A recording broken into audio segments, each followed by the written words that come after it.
Okay, what up, guys? Viking Toy Channel. I'm just trying to gain some sort of enthusiasm or stem my anger from what went on yesterday. It's been 24 hours now, and the draft came and went. And as you saw from past videos, I wasn't real positive about it. I was hoping it would be better. I was hoping for surprises. New faces. Well, we got new faces, but, you know,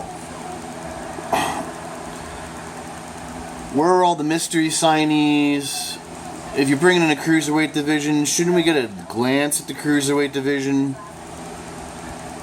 You know, just things like that. Where was all this chit-chatter of all these big-name free agents coming for the draft?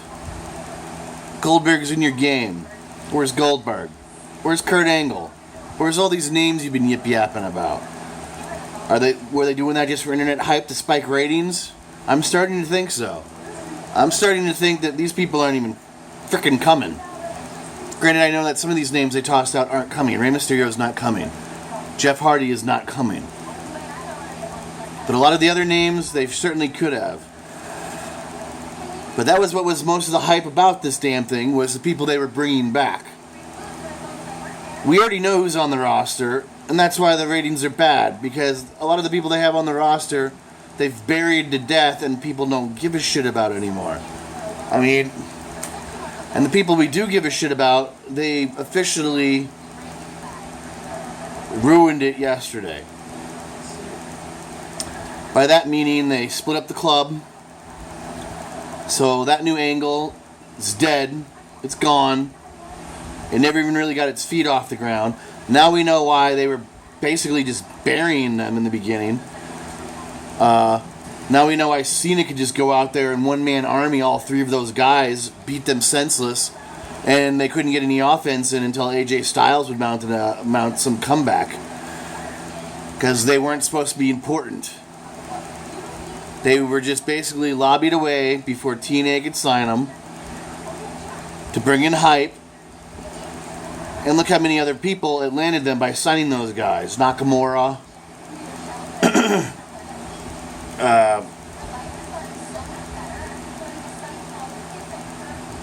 Bobby Roode, Eric Young. You know, there was the potential of all this. A true new era, but we didn't get it. And granted, what is this? Their next new era? They're already calling it the new era? Didn't we have a new era a year or two ago? And then a new era a year or two ago before that? And what happened? They all fell flat. Your ideas sucked, WWE, and you ruined another opportunity. But it shouldn't be, and I'm scratching my head with a lot of these picks, because I mean, Raw is undisputably super stacked to SmackDown. And SmackDown really has nothing to offer other than The Miz with the belt right now, and Dean Ambrose with the belt. And I have a pretty good feeling he's losing it on Sunday. Call me crazy, the rumors are already there that he's losing it. I think they just gave him a nice little strong outing on Raw. Everybody thinks he's losing it to Roman Reigns, but I just can't see it. I can see him dropping it again to Seth Rollins. But, okay, so say he loses. Now SmackDown has no... Well, obviously they have to do something because every belt cannot be on Raw. The Cruiserweight, you know, everything is on Raw basically, except for the Heavyweight belt and the IC belt. So SmackDown's going to have to create their own tag team division or something. But, what else did they ruin? The Wyatt family. Officially dead. It's buried. It's gone. Strongman's on Raw. Bray Wyatt got drafted in the 3rd round. Eric Rowan, I think, got drafted on the network after TV was off. I will say he cut some really edgy video on Twitter. I think it's on WWE.com now. And I'm assuming he's done with the Wyatt family too. Just from what my take on it is, he's not wearing a sheep mask anymore. He's wearing a mask of a ram, a full-grown sheep, male ram. And he's carrying like a dead body, like he's burying something. Well, that he does go and bury, and I'm a metaphorical type of dude. Like he's burying his persona or his old past. He's no longer a follower or sheep of Bray, and now he's the man. He's a leader. He's the ram. He's birthed a new character, so to speak, even though he's still Eric Rowan. And then you see the mask crying blood, and it's really macabre and kind of spooky. It's worth seeing. It's only about 30 seconds long, so I'm assuming he's done with the Wyatt family too. And the WWE's ruined two great groups, and I like them both. So I really don't know. If you saw my video, I think I said F the WWE, I'm done. And I was that way when they broke them up the first time on SmackDown. I quit watching SmackDown for probably a year and a half, 2 years. And I just recently started watching it again. They're making me not want to watch Raw or WWE product anymore. And when we watched this draft, they were exposed. They have a horrible, horrible roster. And it's super thin. Basically, like I said, all the top guys are on Raw. The next top young guys, the potentials, and the semi-main eventers, the big ones, are all on Raw. Who does the SmackDown have? SmackDown drafted Seth Rollins, or Dean Ambrose, and AJ Styles. So AJ is probably going to get a belt in the next year or so. The rumors persist. They got John Cena, and he's being lowered down the totem pole, supposedly getting a reduced schedule. And Randy Orton, he's potentially retiring, and he's also potentially getting a reduced schedule. So there's the top four guys. What do we got after them? Bray Wyatt, which I guess would be good for him. He might actually start getting title runs, or actually win I'm getting pissed. He might actually start winning a title, anything. How long has he been here? 4 years? 3? Hasn't won anything. No respect for the guy. And I know they say the really important guys or the top guys don't need belts. Well, if that's true, Triple H doesn't need another belt. John Cena doesn't need another belt. But they take them, don't they?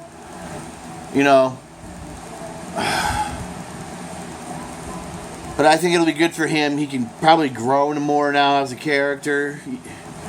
Like I said, get a legacy going. Something. And what else? Oh, they got Becky Lynch. First female drafted on a women's list championship division. Even though I like Becky Lynch, what has she got going for her over here? Of course, we got The Miz, and he could potentially lose the belt on Sunday.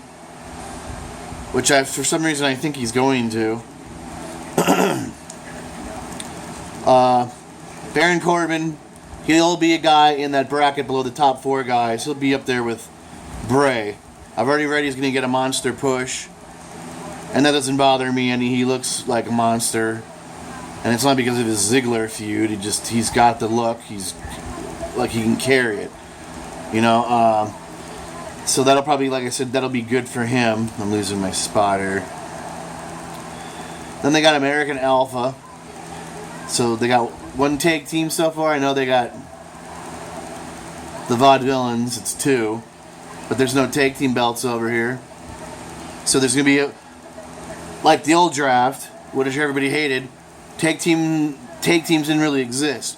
So they would just throw together any 2 random shit and throw them out there, and now you're a new tag team. We're going to see a lot of that on both brands. Mark my words. Then we got Ziggler, and he'll be one of those guys below the top 4 guys. He'll be considered a main eventer, which will be good for him because he needs to repackage his image. He needs to get off of Raw. They're just punishing him there.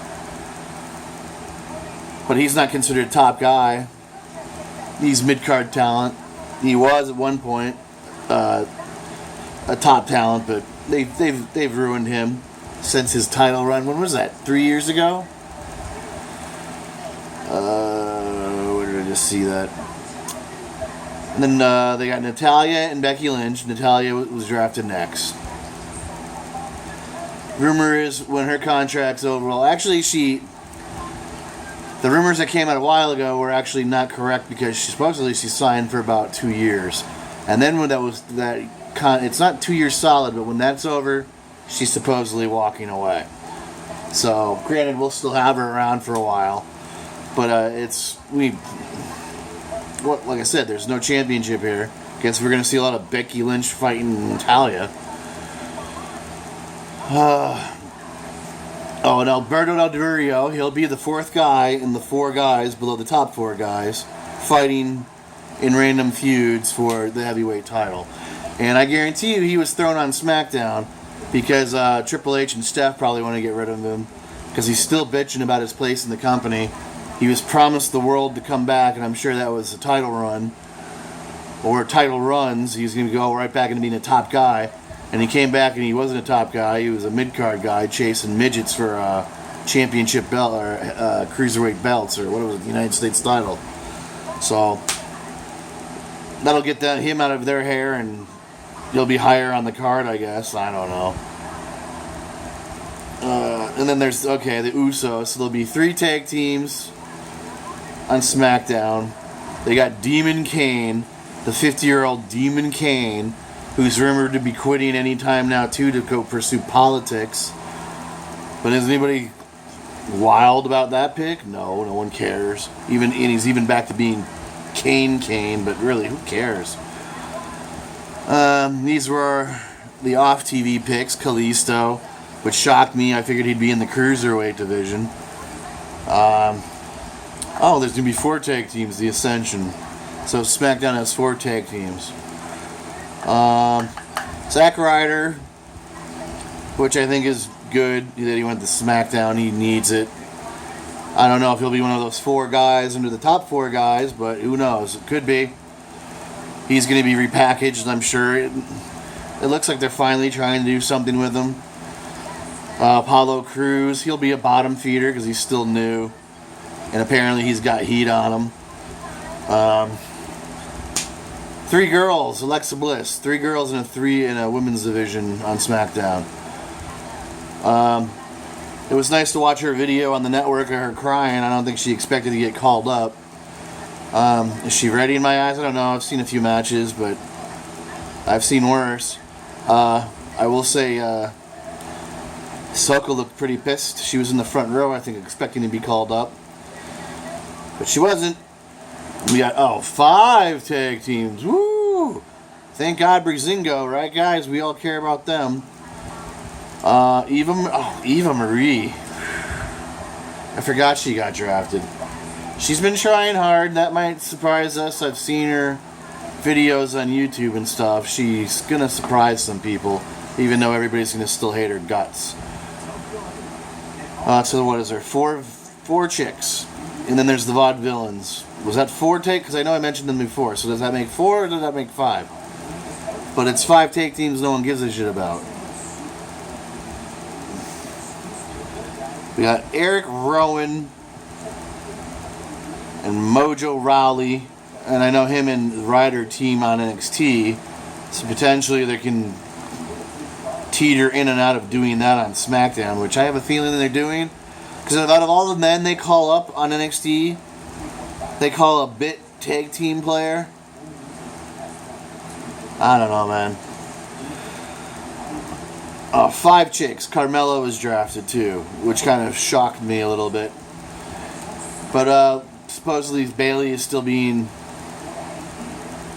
potentially brought in on Battleground. And then they leave undrafted Heath Slater. And they're playing it off that nobody wants him. But he has a horrific eye injury. It looks like he has a black eye. But he can't even get into a ring right now. But that doesn't mean, well, he is injured technically. They said injured members could not be drafted, but they still had him there. I guess because he could physically walk or something. I don't know. But they're playing him off like he's a loser or no one wants him. How's that going to help the guy? But he'll be drafted somewhere. But I saw on WWE.com, they're like, Is he going to leave and go to the Indies? Maybe if he gets fired. He's not leaving. And then really all the rest of the guys, that's the entire SmackDown roster. Who's there to get you really worked up? AJ Styles. The kids are going to, I guess, go root for John Cena. And I like Bray Wyatt.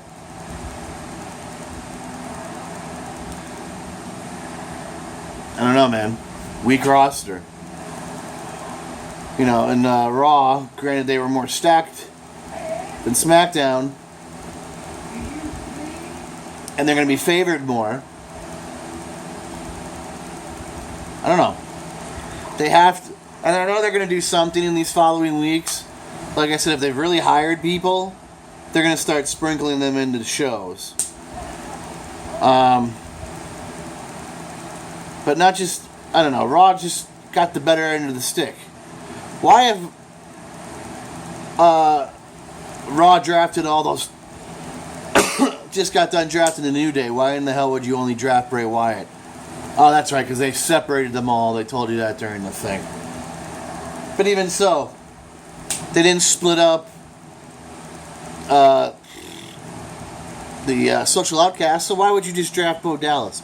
If you're trying to win this so-called fight between brands, why would you not take those three guys?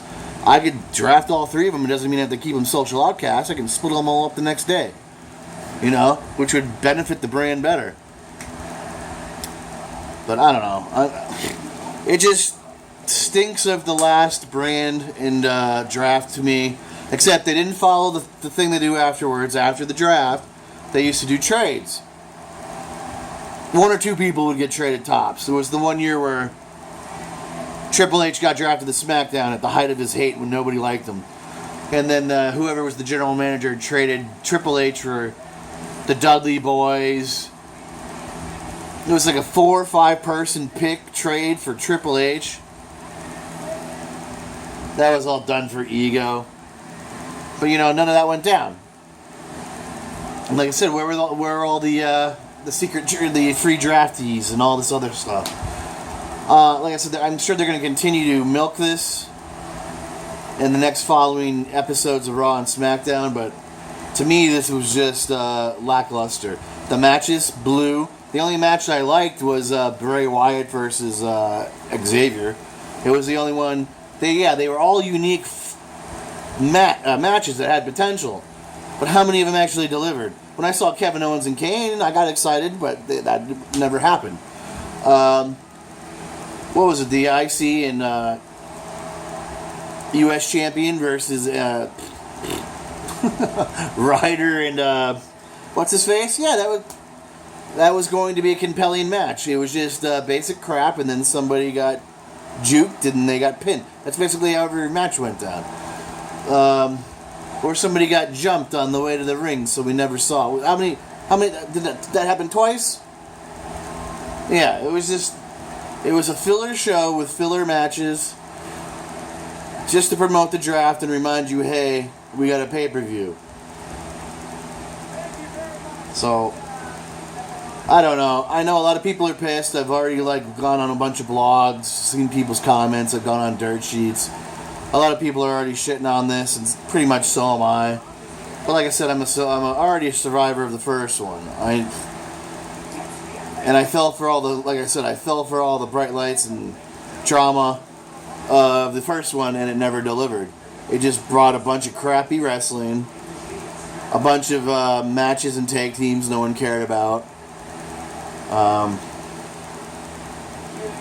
then they got desperate, and they had to start doing, what was it, the Ruthless Aggression era? They had to start picking it up a little because the ratings fell so bad. But basically now these are the rosters for the next year until they do the next draft.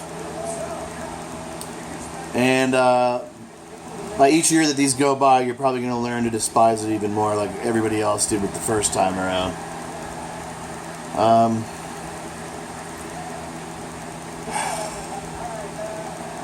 I don't have a lot of hope for it succeeding. And they're already calling it an era. Shit, McFoley was trying to call this the new Monday Night Wars. Are you kidding me? there's no competition right now. It's just Raw. Raw has everything. Raw is the king of the mountain. So, I don't know. I've said my piece. I know a lot of other people are mad. I will probably do a live results for the pay-per-view. I don't know if I'll do it the same way that I did for the draft, because that really just eats up a bunch of videos on my channel, and it just moves all my toy videos and stuff down. But I have a feeling this is not going to be a very good pay-per-view. I have a feeling a bunch of titles are going to change hands. And, like I said, I think a lot of people are going to be upset afterwards. But, this is Mad Viking. I'm checking out. Leave a comment if you liked it. New subscribers. I got some this week and I lost them, so I can't say welcome anymore. I got down to 122 at one point. I had 127 this morning. Now I'm down to 125. So I don't know what's going on. But subscribe, like, leave a comment, come back for more. Peace. See you next time.